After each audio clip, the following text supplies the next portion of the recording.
Hi, it's Dwyer, gamblersadvisory.com, here with some thoughts on this weekend's fight at bantamweight between Yohnny Perez and Vic Darchinyan.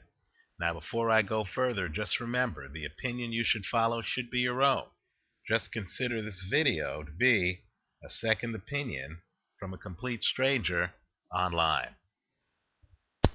The casinos have this fight rated equally. I've seen both listed as a minus 110. For me, and again, this is my opinion, I think there's a clear-cut winner in this fight, and that winner is Yohnny Perez.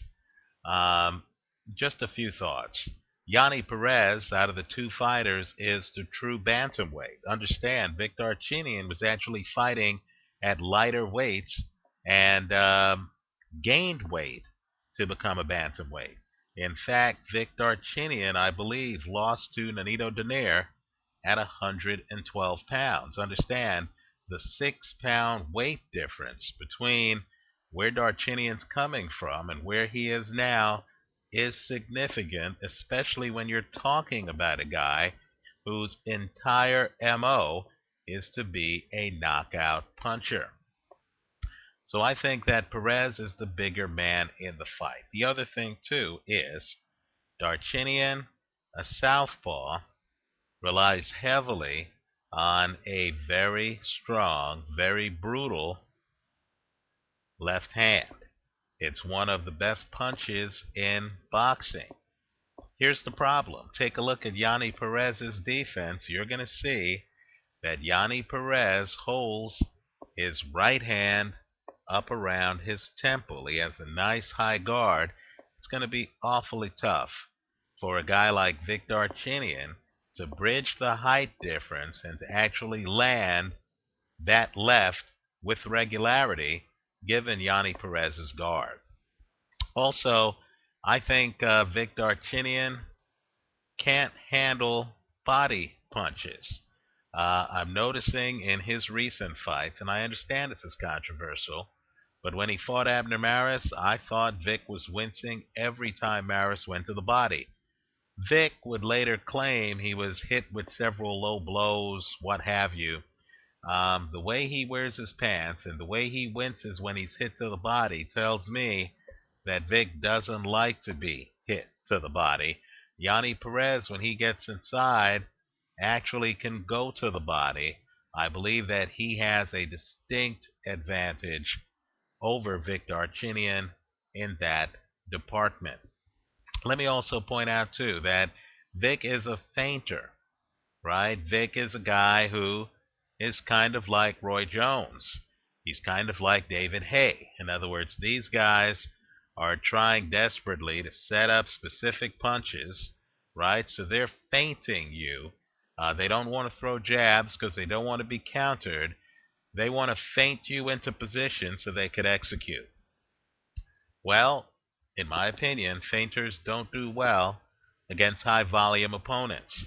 In other words, while Vic is there trying to set up a left hand and feinting and trying to hint at things, Vic's right jab is really just a placeholder and nothing more. It's not really something Vic uses to bang up his opponent. That jab is just to get the person in position so he could throw the left hand.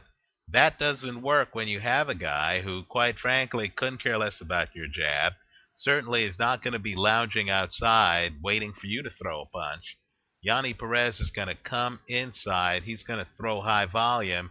I just personally don't see how Vic, barring a one-punch knockout, and Darchinyan always has a puncher's chance, but I just don't see how Vic otherwise is going to be able to deal with Yohnny Perez's volume.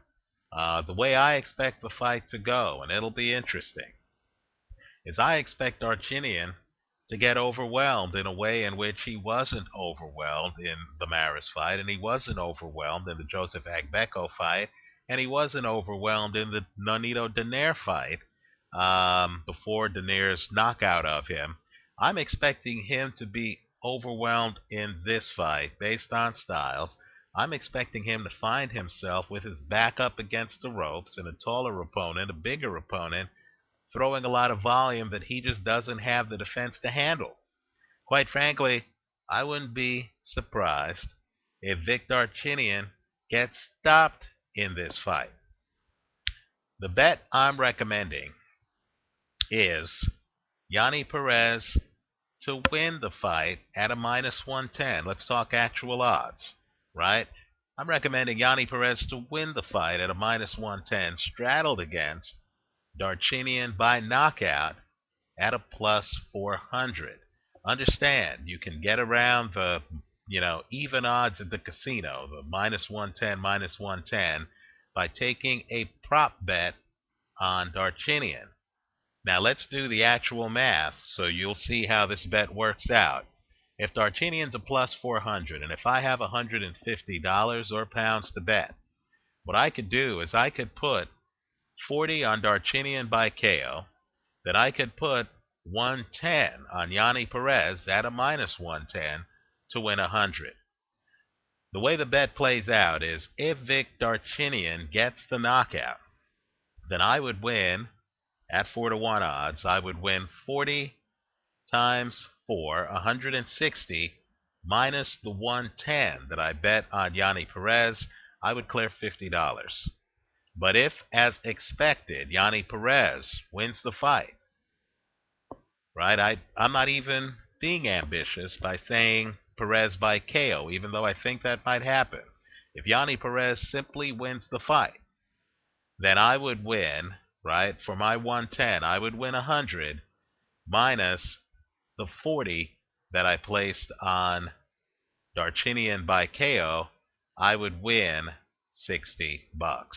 That's the straddle I'm recommending here. I simply do not see, outside of a puncher's chance, outside of the possibility of a one-punch knockout, I simply do not see Vic Darchinyan being able to beat Yohnny Perez by points. Not only that, just to be as blunt as possible, Darchinyan, to me, looks like he is slowing down, right? He's not the man at 118 that he was at 112. Also, don't be fooled by Yohnny Perez's loss to Joseph Agbeko. First, let me applaud Agbeko. I am not sure if I've ever seen a fighter change as much between an original fight and a rematch as Joseph Agbeko did between his original fight where he lost to Yohnny Perez and the rematch where he actually started to use the entire ring, use distance, boxing skills, feinting, that quite frankly I was unaware Joseph Agbeko had in his arsenal. But if you look at that film, you'll see that Agbeko is doing things that Vic Darchinyan on his best days cannot do. Agbeko is backing up. He's using the whole ring. He's fighting going backward, right? He's punching going backward. At different times, he ends up with his back up against the ropes, as I suspect Darchinyan will find himself against Yohnny Perez. And then Agbeko literally bends at the waist, uses a two-handed attack, spins his way out to get back into the middle of the ring, maintained a distance between himself and Yohnny Perez.